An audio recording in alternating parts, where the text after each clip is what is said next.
Today, we're leading with an explosive news story. Is Brett Favre, the former NFL star, the new welfare king? We're also going to talk about the racism that's been lobbied against Walt Disney's first Black mermaid. Please stay tuned right after this.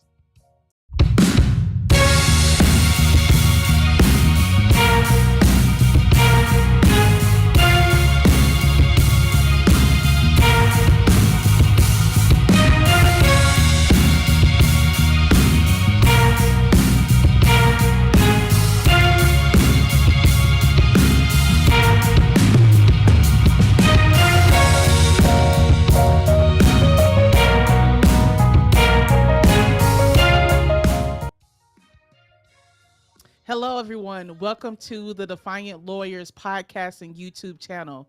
My name is Chloe Corbett, aka the Duchess of Justice, and with me I have Augustus Corbett, aka the Minister of Justice. We are the Defiant Lawyers. We provide legal analysis of trending politics, policies, personalities, and pop culture to empower each of you all to defy this unjust legal system. We are your hosts. We are a father and daughter legal team. We want to thank everyone who is listening to us today. We want to thank our rebels and all of the new rebels as well. Before we get into today's explosive topics, and trust me, what we're going to discuss today is despicable, is explosive, and I am so ready to get into it. Before we get into it, though, why don't you go ahead and like this video? Um, get ready, interact with us. This is a live show, and we love having conversations with you all. And go ahead and share this video with your family and friends. With that, Dad, what's up? Happy Saturday. Happy Saturday to you as well, Chloe. I'm doing well. I hope that you're doing well and we had a productive week. We did, as always. Um, there's always something going on, being practicing lawyers and podcasters and YouTubers and everything else that we do as well. But Dad, man, this lead story that we're going to talk about today, involving Brett Favre and former Mississippi officials, it really has me teed off. Let me be honest, because it is an intersectionality of everything that we discuss on this show. Black issues, speaking up for the impoverished, racism, white supremacy, and taking advantage of the most vulnerable in our society. That's what this story is about. Just as an overview, we're going to be discussing the explosive new text messages that were revealed involving Brett Favre and other Mississippi officials. There are allegations that Brett Favre, along with several others, misused federal welfare funds, embezzled millions of dollars from potential Mississippi welfare recipients to benefit a volleyball building at a Mississippi college. So, Dad, what are your thoughts about this? I think it's horrendous, like you said. Yeah. Um, I think your opening is perfect. There is um, this is the reason why we do this show, because of this type of systemic, structural, institutional racism and white supremacy that affect our lives on a daily basis. And while the typical welfare recipient is white, female, the face of the typical welfare recipient is black and female. Yet, this story that we're going to talk about today shows that this whole narrative that blacks are the bad hat or the black hat people, the bad people, and are constantly getting something for nothing, it's not true. At the highest levels, it's not true. And we're going to use this story to expose it. So, Chloe, those are my initial thoughts. And just to point out something you said, that about the face of the typical welfare queen being a black woman, we know that's by design. And we're about to get into the history of that false stereotype of black women, relying on the government, being lazy, having multiple children. It was by design, and it has been used for decades in order to keep a political party in office. So, what we have on the screen here now is a picture of Linda Taylor of Chicago, and she was convicted of welfare fraud. And the Chicago press, as you can see, caricatured her as the welfare queen, which President Ronald Reagan exploited and used this welfare queen image in the 70s as a racial dog whistle. And it has been a trope that has been used by especially Republican politicians ever since then. And it's false, you all. It's false. Just like you heard my dad said, most welfare recipients, and I know a few, are white women. So how, in your view, I mean, you grew up in the 70s, Dad. You are familiar with President Ronald Reagan. How did this character even start, and how do you think it's impacted us even now? Well, you said it perfectly. Reagan was a white supremacist and, white conservative, a GOP politician.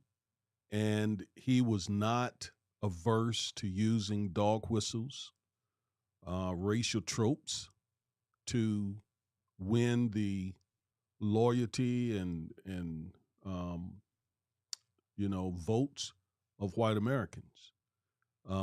We have witnessed that very style politics with Trump. I think Trump probably considers himself to be our generation's Reagan. Mhm. So, yes, he was a horrible president. He was very, very anti civil rights, very hostile to blacks. And when he started his campaign, if you remember, Donald Trump started his campaign coming down the escalator in, I think, one of his hotels. And when he got, I believe, to the bottom of the hotel, he said very disparaging thing about Mexicans. Mhm. Well, Ronald Reagan started his campaign on the back of a truck, if I recall, in Money, Mississippi. Mm.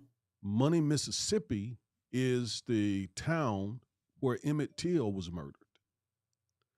So that was by design. He was sending a strong message to Southern whites. It's called the Southern Strategy, that he was a friend of theirs, a friend of the Confederate, a friend of white supremacists, and he wanted their vote. Um, and so he said and did all types of things to try to get their votes. And so he was the person, Chloe. I'm gonna pull Linda Taylor back up on the screen. Now, as you said, Linda Taylor was convicted of welfare fraud in the state of Illinois, and I mean she did some bad things with welfare, and she was even charged and accused of other even more serious crimes. So Reagan, she was perfect for him to use to scare white folks. Kind of remind me of Willie Horton during the first George Bush presidency and campaign. So that the Chicago press dubbed her welfare queen, and then Reagan, he was the one who popularized it from a radio address that he gave in the 70s. I think it was 1976. I got it queued up and I want to play it so that we can hear exactly what he said during this radio campaign speech that began the popularization of the, black welfare queen. Chicago, they found a woman who holds the record. She used 80 names, 30 addresses, 15 telephone numbers to collect food stamps, Social Security, veterans benefits for 4 non-existent deceased veterans' husbands, as well as welfare. Her tax-free cash income alone has been running $150,000 a year. Mm. So there you have it. That phrase in his speech is what began to popularize this welfare queen. Now, he never said the word black. He never said black female, but they knew exactly what he was talking about when he talked about Chicago and all this fraud. Um, they knew that he was talking about a black woman, and incidentally, she was actually a biracial woman. She was half white and black, and was from the South, and she also could pass for white and did sometimes. Um, but yeah, she became the face of the welfare queen, although the majority of the people who are on welfare today and then were white females and their children. So the whole point of today is we have a new welfare. We have a welfare king now. Okay, a welfare kingpin, if you will. All right, and we're talking about Brett Favre.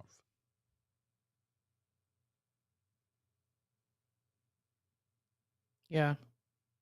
I mean, just look at this picture. Um, and as you know, someone who grew up in a football family, we spent many a Sundays watching Brett Favre play for the Packers and enjoying his performances. But ever since he's retired, I have disagreed with a lot of things that he said. You know, he was against the kneeling that Colin Kaepernick did, calling it unpatriotic. He's aligned himself with Donald Trump.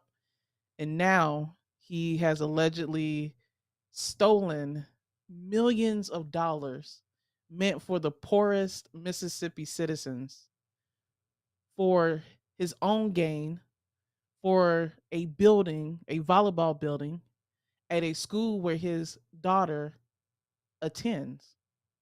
I mean, this story is just despicable on so many levels, and his alleged actions are horrendous. And we have some statistics, Dad, about Mississippi before we get deeper into the story. The citizens of Yes, Mississippi. I do want to show.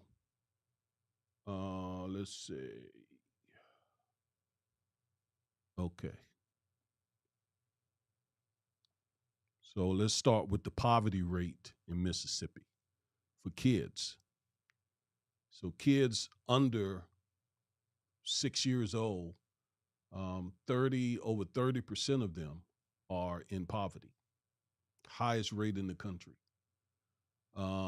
Kids 6 to 11, just a little bit over 30% are in poverty, and kids 12 to 17, just a little bit under 30% are in poverty.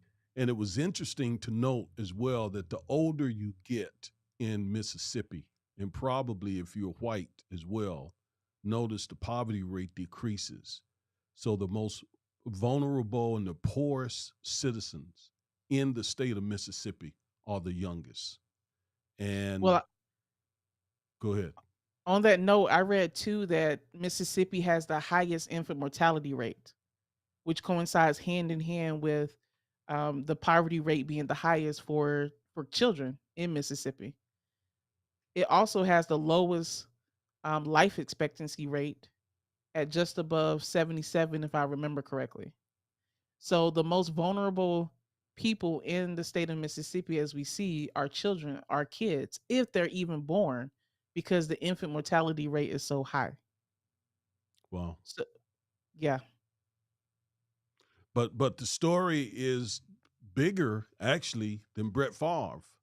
way bigger. Yeah, it's much bigger than Brett Favre. It is all about Brett Favre because we're talking about a football player who retired not long ago from the NFL, having made millions of dollars. millions of dollars, and how welfare funds end up going to one of his pet projects, and a million or so dollars going to him to give speeches, again from the welfare system, money set aside to help these children that we just pointed out, is astounding. It is astounding. It is offensive, and it's sad. Not just for the kids, but because these folks allegedly, and one or two of them, in fact, let me bring them up. We got more stats, but let me bring up some of the folks who are involved in this. Okay, so there's Brett Favre.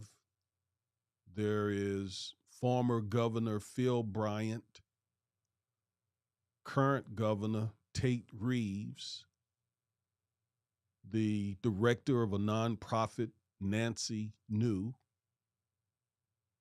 Paul LaCosta, who is or was Governor Tate Reeves' um, personal trainer, John Davis, who oversaw Mississippi's Health and Human Services Department, and then Brad Pidgett, who Tate Reeves fired because Brad Pidgett was trying to get to the bottom of everything, so they fired him. So these are a handful of the players, and I have jail bars in front of Nancy New because she has pled guilty to um, fraud, about 12 or 13 counts. And John Davis has been indicted, and I think he is set to go to trial. And all of this comes from Mississippi Today, one of the news outlets in the state of Mississippi. So these are the players, and we see this goes up to the very highest echelon in Mississippi. Yeah, and how the investigation really got started is back in 2020, a Mississippi state auditor, um, during a months long investigation, determined that over $77 million, like you just referenced before that, was diverted from the Temporary Assistance for Needy Families, commonly known as TANF. And he said that the funds that were illegally obtained in this case were intended to help the poorest among us. And the funds were instead taken by a group of influential people who we just showed for their own benefit. And the scheme is massive. And then he says it ends today. But, well, I guess we're going to go to some stats. I wanted to Well, define what TANF is just for people who don't know, but we can go to the stats. well, I mean, I don't. I want us to really understand the what is being alleged here. What is being alleged is these powerful, wealthy whites are taking money, or allegedly used money that was set aside for the poorest people in their states. They took the money, and we say alleged as far as the ones who have not been found guilty or pled guilty. Nancy New has pled guilty, so she has been basically convicted. The others, and that's a whole nother part of the story, Chloe. Nancy New, John Davis have all been indicted. Phil Bryant, the former governor, Brett Favre, who received a lot of the money, and Tate Reeves, the current governor, none of them have been indicted. So that's another offensive aspect of the story because, as always, the little people are the ones who the government goes after. They're the ones who get indicted. They're the ones who get the felonies. They're the ones who go to prison. While the big shots, who are as guilty as the little ones, even probably more guilty, they skate through. That's another very, very offensive part of the system. As an attorney, when we are out here fighting for the little guy who's who did a fraction of what these people do, who is, whose lives is being turned upside down um, from prosecution. Meanwhile, the big shots who are stealing millions of dollars from the state, nothing even happens to them oftentimes. Yeah. I mean, that's just what it's a picture of what happens in our justice system. I call it the injustice system, about how um prosecutors and the government go after, like you said, um black people, poor people, people of color, and get these crazy sentences. And just to highlight what you said about how despicable this is, I want to define what TANF is. So, TANF, like I said before, is the temporary assistance for needy families. According to the U.S. Department of Health and Human Services, it is a program that assists families with children when the parents or the responsible relatives cannot provide for the family's basic needs. And what TANF does is the federal government provides grants, money to states to run this program. Okay. And they're designed to accomplish a few goals. I'll just read one or two here. Like I said before, to provide assistance for needy families so that children, and keep in mind the stats we read about the high poverty rate of children in Mississippi. One of the goals of TANF is to provide assistance for needy families so that children may be cared for in their own homes or in the homes of relatives, to end the dependency of needy parents on government benefits by promoting job preparation, work, and marriage, and to prevent and reduce the incidence of out of wedlock pregnancies and establish annual numerical goals. So TANF is there to help the poorest in our communities in Mississippi, mainly to provide for children. And what these wealthy people were doing were stealing $77 million from that program that could have helped our nation's most impoverished people. I mean, it's breathtaking. It's breathtaking, the scope of this and the fact that people would do this. Yeah. Look, I know of people who have spent 30 and 40 years in prison for less than $100. Mm, For less than $100. And here we're talking about 77 million, and it barely even get media attention. This should be plastered all over the country. yep. This should be on all the news outlets. It should be repeatedly covered on CNN, Fox, MSNBC, and all the rest. But, you know, again, very little is likely to happen to the folks at the highest. By the way, the former president of the country um, apparently stole classified documents, and probably nothing will happen to him. Whereas there are people in prison right now who are spending time in federal prison for having one classified document in their possession. Anyway, you were asking to bring up some of the stats. Here's some more.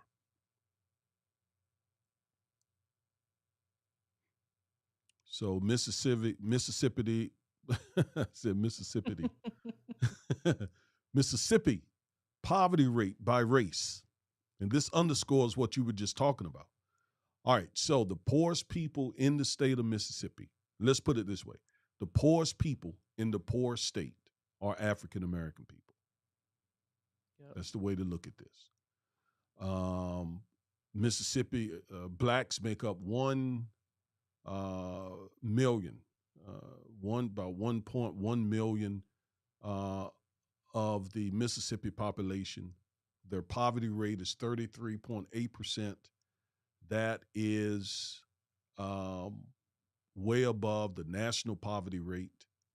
And again, they're 36.2% of the population. So they are unquestionably the poorest people in the poor state, Black Americans, Black Mississippians.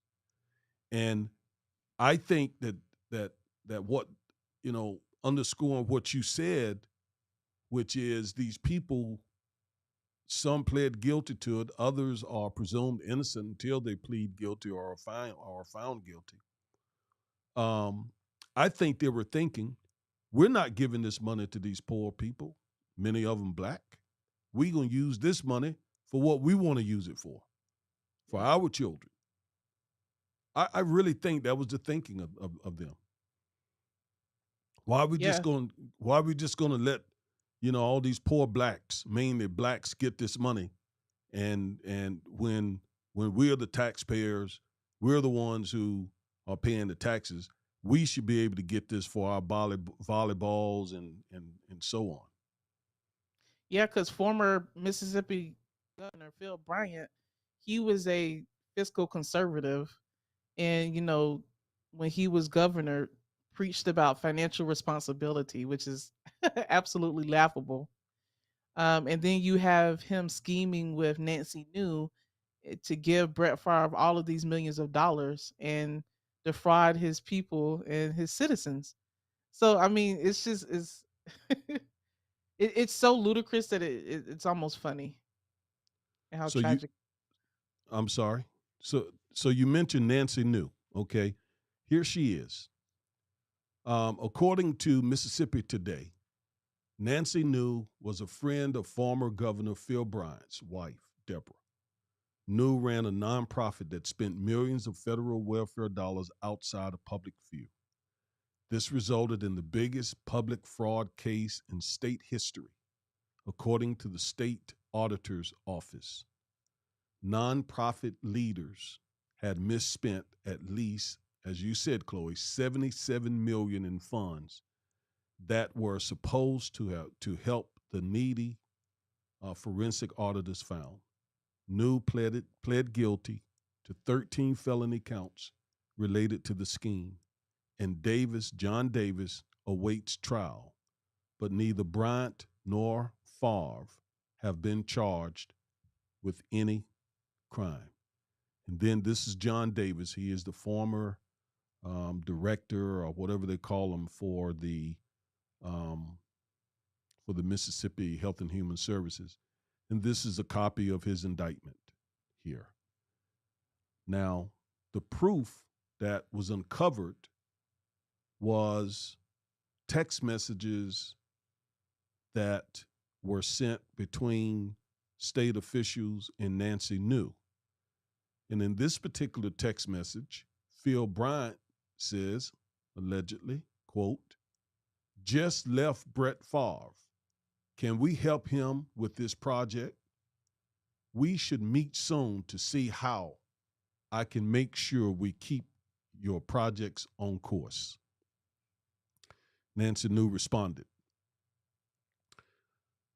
I would really appreciate having the opportunity to follow through with all the good things we're working on,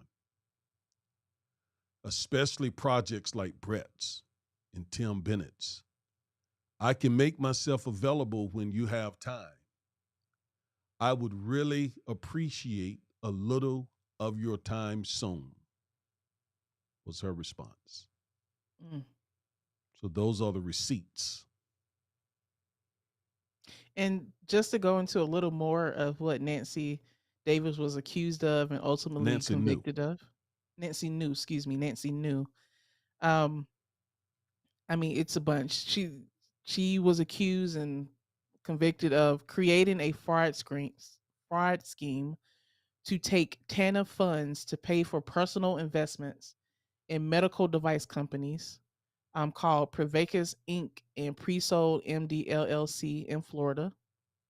Um, she used TANF money received from DHS to pay for someone's opioid treatment at the Rise in Malibu facility. She was accused of transferring millions in TANF funds to her private businesses, which they then converted to their personal use and concealed the conversion through various fund transfers, fraudulent documents, at least one forged signature, and deceptive accounting measures. Wow. I mean, wow. And keep in mind, this is taxpayer dollars. This is our money that the federal government gave to Mississippi for the TANF program. Her and the Mississippi then gave to her nonprofit to disperse with the most poor in the state of Mississippi. So really, she's taking our money for her own enrichment to the tune of millions upon millions of dollars. Yet the stereotype is that we're the welfare queens, that we're the criminals, that we are the ones with bad moral code. I mean, it's wow. Just the corruption. Yes. Yeah. That's the face of the welfare queen. Well, we see how wrong that is. So, Brett Favre, Nancy knew. And again, Brett Favre has been charged with nothing. So we're not saying that he's guilty of anything. He needs to These, be charged. I would agree. So he said in a text message, if you were to pay me, is there any way the media can find out where it came from and how much? Look at that. She said, no, we never have had that information publicized. I understand you being uneasy about that, though. Let's see what happens on Monday with the conversation with some of the folks at Southern. Maybe it will click with them, hopefully. He says, okay, thanks. Wow. Just got off the phone with Phil Bryant. He's on board. This was the next day. He's on board with us. We will get this done. Brett says, awesome. I needed to hear that for sure. So Brett's daughter's tennis facility got $5.5 million, and Brett was awarded $1.1 million to make speeches that he allegedly never did in the first place. And all of this has come out because after New was convicted, as a part of her plea deal, she's now working with um The state. she's working yeah, the state to to get Brett Favre and all of the others involved. Everyone else who was involved in this scheme. And look, this is just a side note.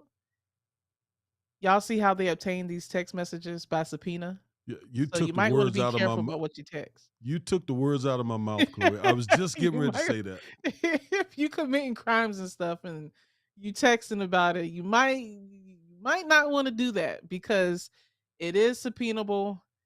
Typically, it is easy to get. We have cases where it has happened, so you need to be careful what you send in these text messages and what you just put on the internet and just in the digital sphere, regardless. And let me follow that up with some more advice. Be careful what's on your phone as well, because the law enforcement can, when you get arrested, if you get arrested, they can take your phone, get a warrant from a judge, and download everything on your phone into their system and then use it against you. Yeah. In fact, we have a case like that right now. Yep. We're not telling you what we heard. We're telling you what we know. What we know happens. So anything you say, anything you write, anything that you digitize, anything you document, anything you rap about, sing about. I just did a video on this. Anything they can use against you. So these folks, Chloe, were very brazen. Yeah. to put all this in text messages. I guess you're thinking, well, the governor and is helping with this. And by the way, let's go back to the folks who are involved in this. Not just the former governor, but the current governor as well. It's my understanding, reportedly, he got the ball rolling for Brett. And he was also the one who fired the uh, the former U.S. attorney Brad Pigott, who was going to subpoena some folks and get to the bottom of everything. So basically, at this stage, Governor Tate Reeves, is overseeing the investigation of himself and of his conspirator. I mean, it is Wow. it's crazy. It's crazy. This is the same governor, Tate Reeves, who has an issue with Jackson Mayor, and there's been a lot of back and forth with this Jackson water crisis, with getting, clean water to Jackson residents, which is a majority black city in Mississippi. So these are the type of people we're dealing with here. Right. These are the same folks who ultimately manage the water system and the resources and so forth. And so no wonder Jackson, Mississippi is in the situation it's in right now, because the folks who really control the purse strings for Jackson and other predominantly black cities in Mississippi are the same folks who have allegedly siphoned off almost $100 million for their pet projects. And one of the things that they love to cite is, all of the crime in these Democrat run cities and states, all of the crime, all of the corruption, yet in their own backyard, in a state that has been ran by white Republicans for decades upon decades, this scheme takes place where you're stealing from the most impoverished people in the state. We have to keep repeating that, because that we cannot let that get lost.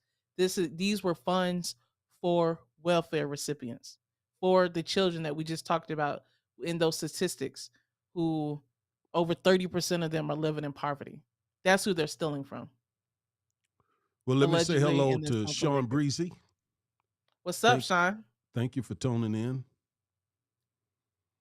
But yes, you're right. Those are the people that they're stealing from. And it's just that this welfare queen moniker is so embedded in the minds of people that there are some folks who will who will still say, okay, but, you know, um, Brett Favre and this and that, and Phil Bryant and Tate Reeves are good people, good Americans, So, but, unlike all those kinds of excuses, um, including some black folks, by the way, who Yeah. just will not see this as an important story. Yeah. Mm. You And there know, were even more text messages to that between I keep getting her name wrong. Nancy knew. Nancy New and Brett Favre. Um Brett Favre texted her, I could record a few radio spots here initially. I'm sure right here, see how it is received, and whatever compensation could go to USM. And New replied, the first phase could be 500,000. After September, we can renew. This is a good approach. What do you think? And Favre answered, was just thinking that here is the way to do it. I mean, these text messages are important because this story kind of broke out back in 2020, when after that investigation, and all this time Brett Favre is denied, any involvement, not knowing anything, not knowing that this was related to welfare. But these text messages kind of show a state of mind to where he's like, will the media find out about this? So it puts a connection. It kind of goes against what he and his attorneys have been saying in to the media for these couple years, about him not knowing anything about any scheme, versus what you read in these text messages. That's why it's explosive this week. I must say, though, he hasn't been charged with He hasn't been anything. charged. And so, as of yet, he's not proven guilty of anything. And the text messages, I guess they are alleged text messages of his. We have to continue to say that because as criminal defense attorneys, we know that sometimes, people just run with the narrative before it has hit, before it has been filtered through the court system. True. But he should be charged. I agree with He you. should be. And Absolutely. the FBI is investigating as well. Yeah. So we'll see what the FBI does. Okay, so we will switch our attention at this point. We're trying to stay in that 1 hour time frame and talk about something that is really, really dear to Chloe and to millions of other African American, especially young girls, but mothers and so forth. And that is the fact that Disney has cast its first black um, female as this mermaid. And for the record, I have some misgivings about whether or not we should even be embracing a mermaid, and those are my spiritual beliefs. But the underlying issue of black children seeing themselves in these stories that are being told constantly by media outlets like Disney, no, I completely embrace that. After all, I am a girl dad. And Chloe, growing up, we tried our best to expose you to positive African American characters. For example, you never owned a white doll. We made it our business to um, to buy you brown dolls. You know? Yeah, and one of my favorite books that you all got me was the 50 most influential black women in the United States. And I read that Wow, book cover to cover when I was in elementary over and over again. I still I remember a forgot lot of that. the women up there: Phyllis Wheatley, Madam C.J. Walker, Wow, um, Harriet Tubman, and so many, many, many more. wow. Yes, yes.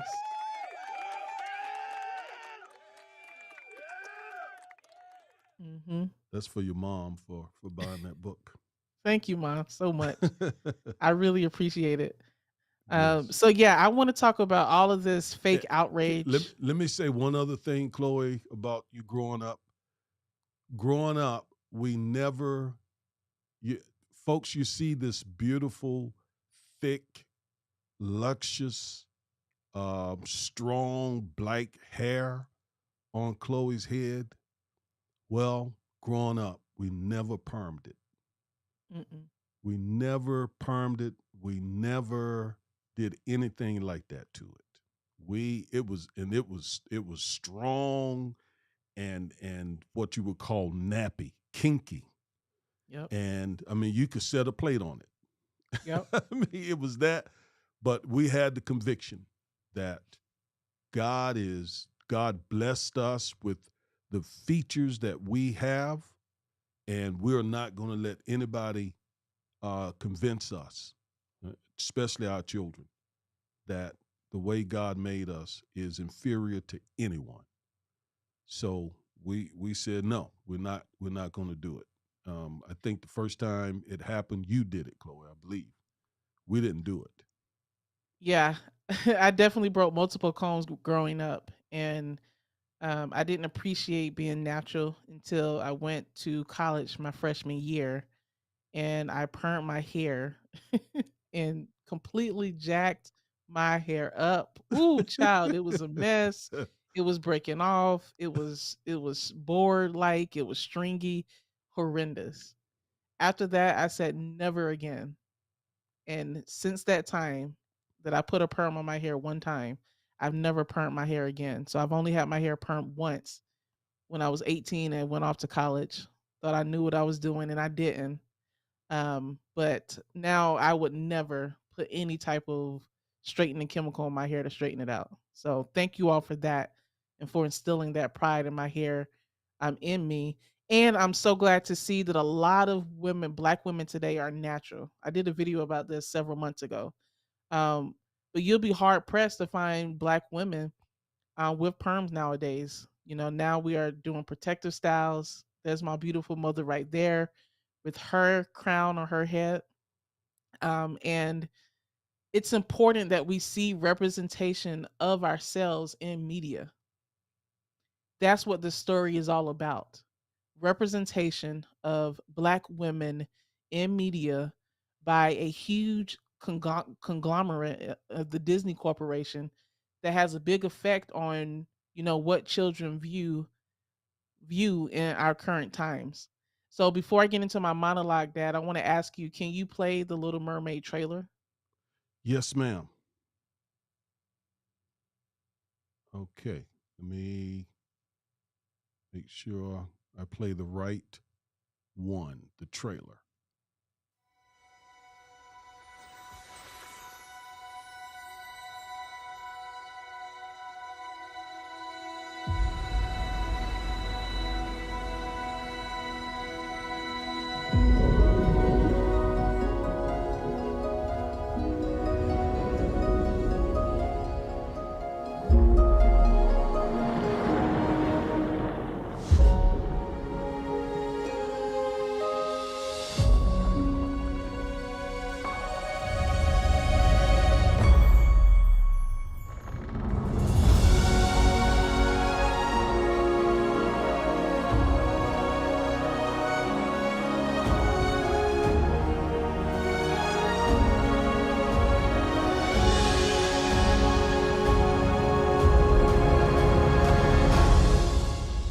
Out of the sea, wish I could be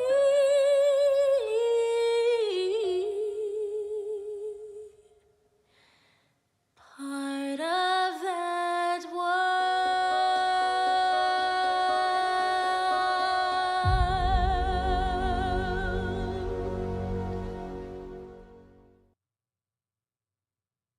So this is the Disney trailer that has everybody up in arms and has spurred this fierce debate about representation in our culture.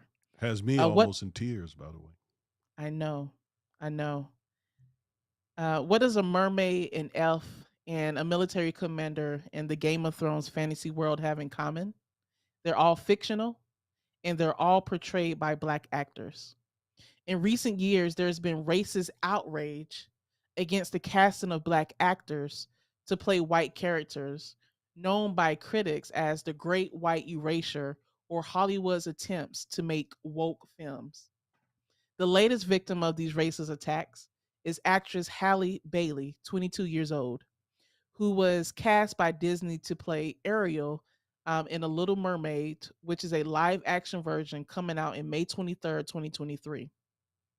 For those of you all who may have been living under a rock for the past 3 decades, The Little Mermaid is one of Disney's premier princesses who made her animated film debut in 1989. It tells the story of a classic Danish fairy tale of a young mermaid who falls in love with a human male and wishes to become human. According to IMDb, um, Ariel is a 16-year-old mermaid. She's fascinated with life on land. On one of her visits to the surface, which are forbidden by her controlling father, King Triton, she falls for a human prince. Determined to be with her new love, Ariel makes a dangerous deal with a sea witch, Ursula, to become human for 3 days. Now, look, as it has done in recent years, Disney has decided to make a live action remake of this animated film. Now, let me be clear, the live action remakes of The Lion King, Beauty and the Beast, and others have not been all that great. But I'll tell you that ever since the trailer dropped that we just watched, I have been looking forward to watching this movie next year. Halle Bailey is a phenomenally talented young singer, actress, and producer.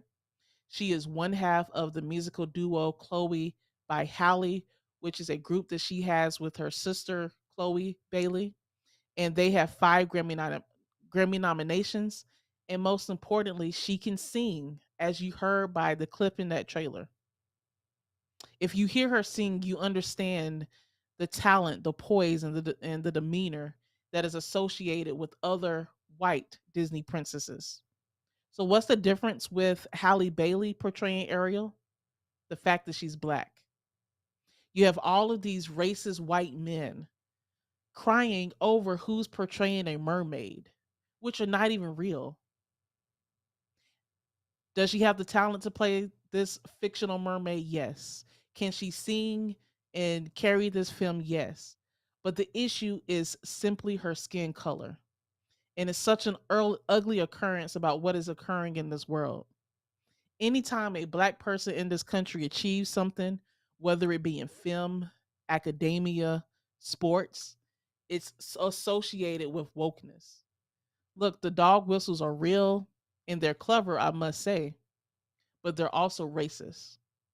And we must continue to call it out because what pictures the media portrays and representation in our culture is important for all of the millions of little black children who are growing up, who don't typically see people who look like us, who don't see people with natural hair, without skin color, portrayed as princesses or intelligent or capable. So, Halle, I commend you for taking on this role. You've seen what's happened with other black actors who go into a world that is dominated by white people. I hope that you continue to stay strong and know that there are millions of black women and black people and people across the country and the world who support you. We got your back, sis. All right. Thank you for that monologue and those comments, Chloe. I could feel they were coming from the heart. And, you know, again, there are some parts of the story that I take some issue with as, a committed Christ follower. But the underlying message of young black girls needing to see themselves in all of these characters and narratives that dominate our country is very, very salient. Can you play the clip of the black girls reacting to this new trailer?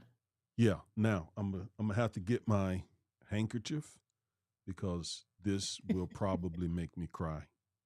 Yeah. I've watched it before and it's very, very emotional. Yeah. Okay, here we go.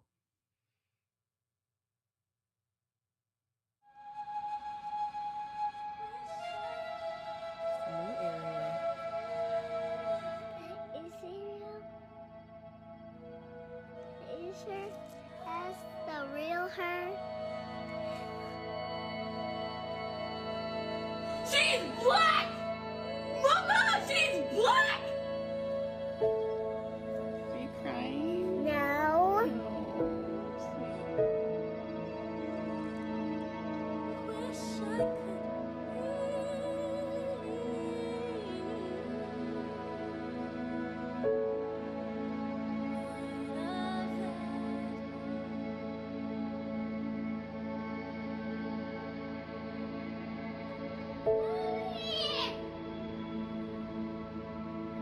I think she's round.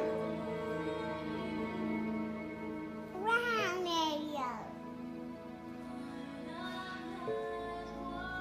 Brown Ariel is cute.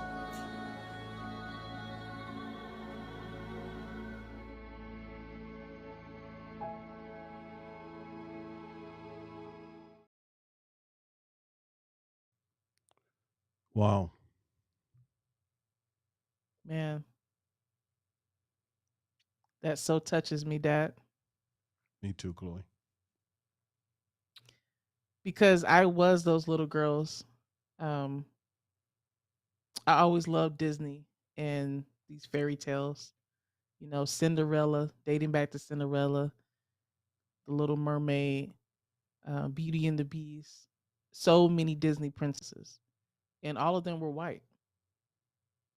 So the message is, you can't be a princess because you don't look like that.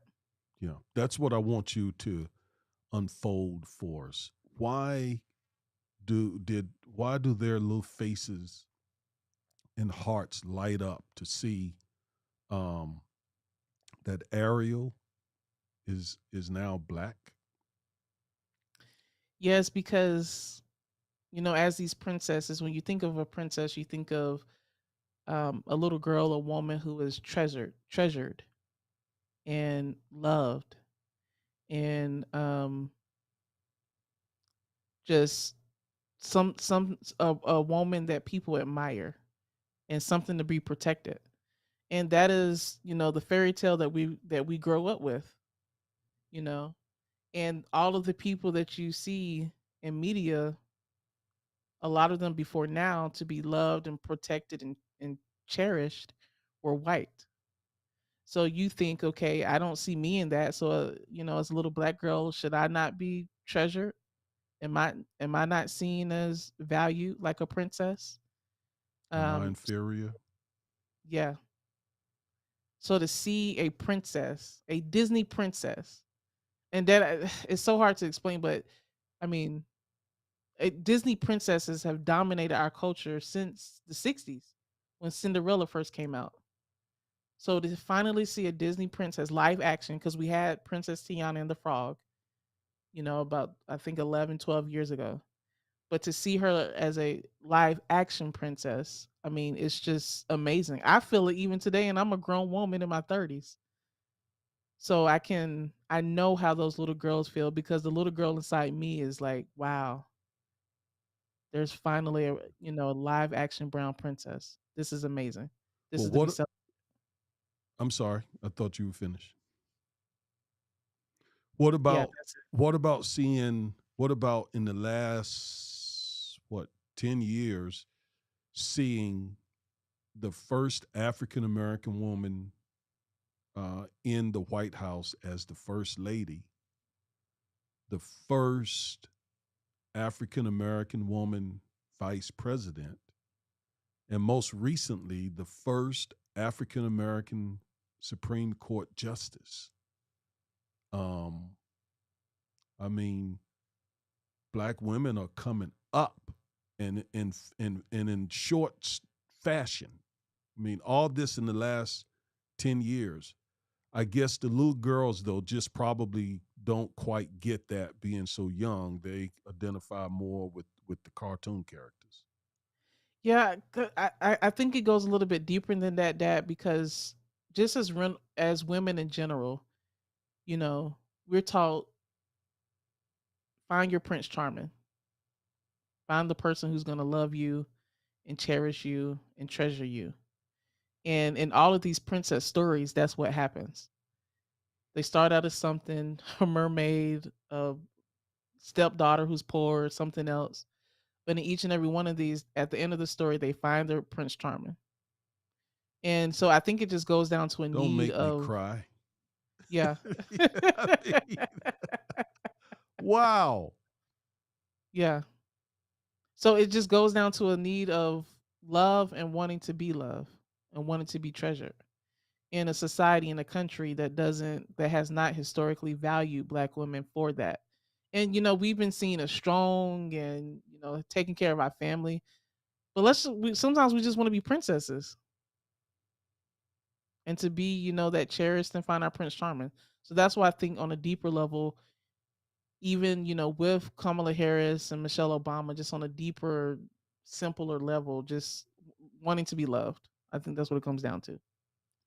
So I want to play another short video that I think drives home the point that you just made. And this video is based on an experiment that was done in the 50s. It's associated with the Brown versus Board of Education case. This particular experiment was done by Dr. Kenneth Clark. He was the psychologist that Thurgood Marshall in the NAACP Legal Defense Fund, used as an expert witness to show that segregation not only unjust, but, to use the words of the court, inherently evil because of the way it impacted black children and black people psychologically. And they used this test that Dr. Kenneth Clark created to drive home that point. The court actually seen this test, not this actual test, but one just like it. And it may have clips, may be part of it may be the actual test, but let me play that. Can you show me the doll that you like best or that you like to play with? This one. I like that one. And Kelly. This one. That one? This one. I like to play with this. And can you show me the doll that is the nice doll? And why is that the nice doll? He's white. And can you show me the doll that looks bad? Okay. And can you give, and why does that look bad? Because it's black. And why do you think that's a nice doll? Because she's white. And can you give me the doll that looks like you?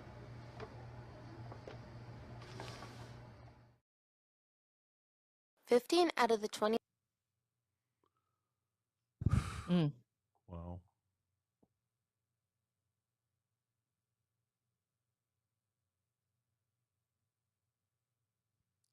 That's what racism does to us.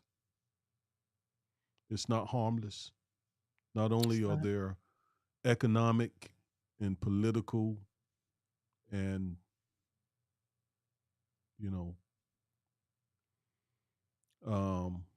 educational effects, but psychologically, it is destructive.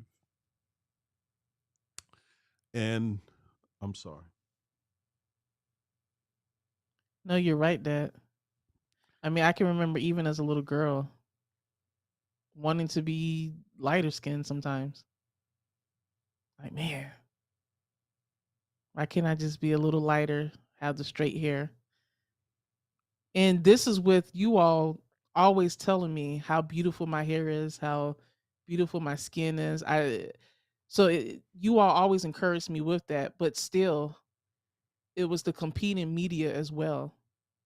I mean, it's the subconscious seeing all of the commercials and the Disney princesses and the fairy tales combating with, what you all were teaching me in the home. So even with that, even with having you all there to always reassure me how beautiful I am in my blackness, even I still felt like, man, if I was just a little bit lighter. And I And also, I just want to say this too, that I don't know if you remember, but I was in, I think it was middle school, and we were doing something in class, and the teacher was just drawing on our faces because I think we were going to a rally or something. It was something, and I think I raised my hand. I went up and I asked the teacher, "Hey, can you draw whatever you're gonna draw on my hand?" And she told me my skin was too dark. When I tell you the embarrassment I felt and the shame, I mean, and I was so ashamed. I really didn't even want to tell you all because I knew that you all were not going to take that. You were going to go to the school and complain and demand justice for me, which I'm glad that you did. But at that age, you just want to fit in. You don't want to stand out. So that's what we have to deal with as black people in this country. I remember that very, very, very, very well. And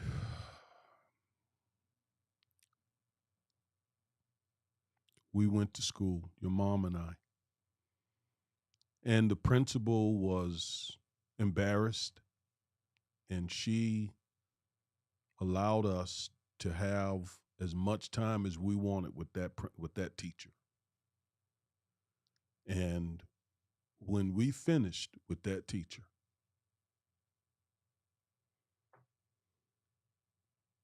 I promise you, she wouldn't do that to another child. And we never got loud, never got disrespectful, we never cursed or anything like that. You lose your credibility when you do all that.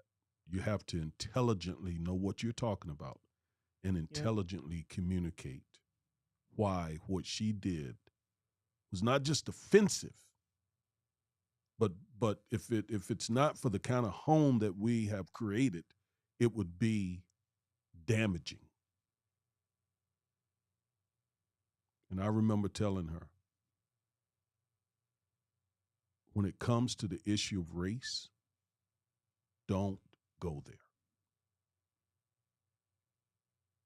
Don't reference someone's color.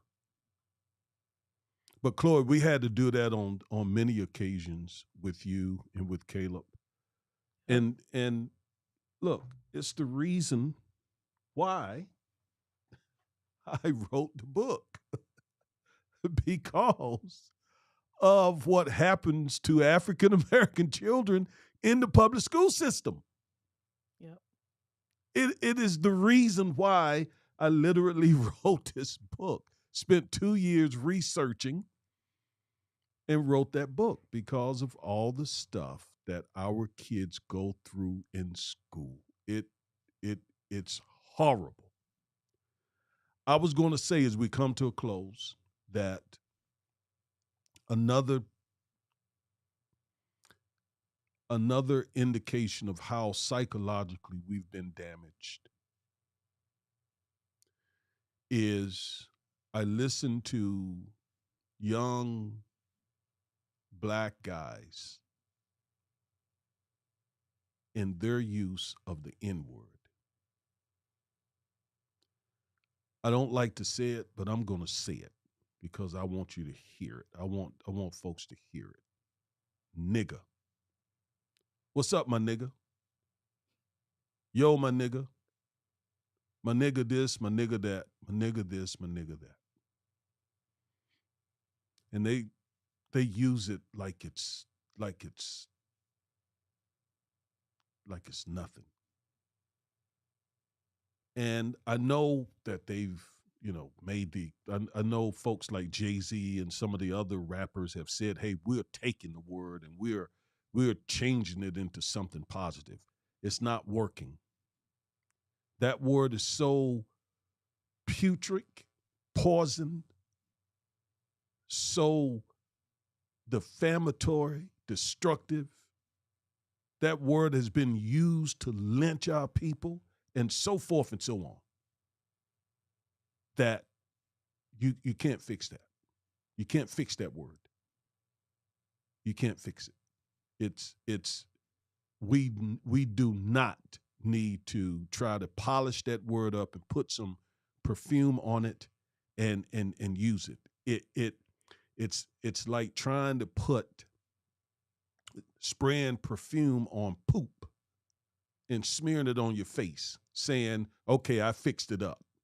No, you didn't. It stinks. But when you've been psychologically damaged, you embrace your own slurs. The only group of people to do it. And it goes back to that doll test that we saw.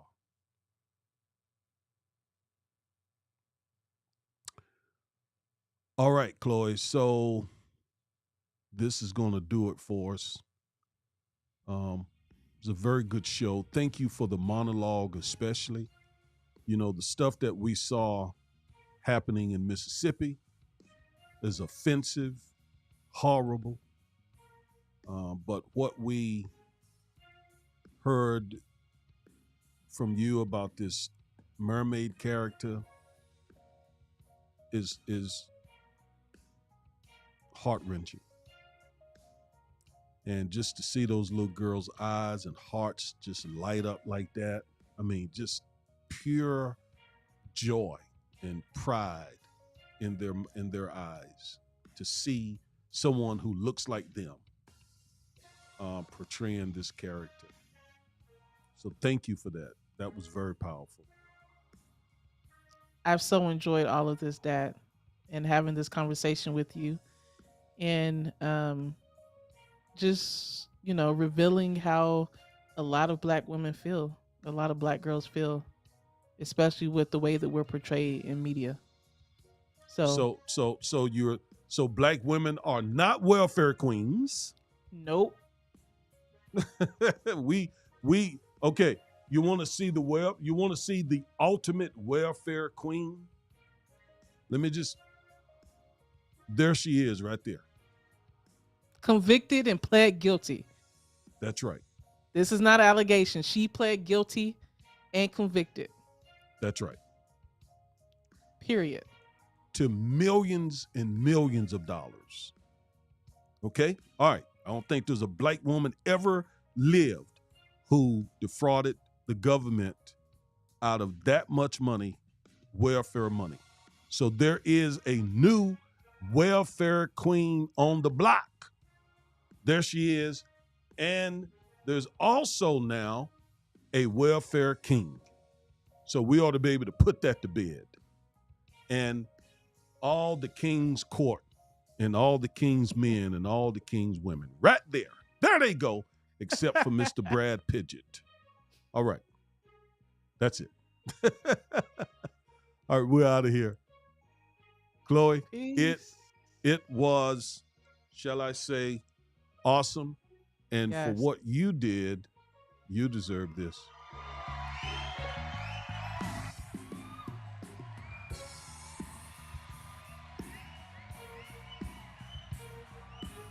Peace. See y'all next week. Love, soul.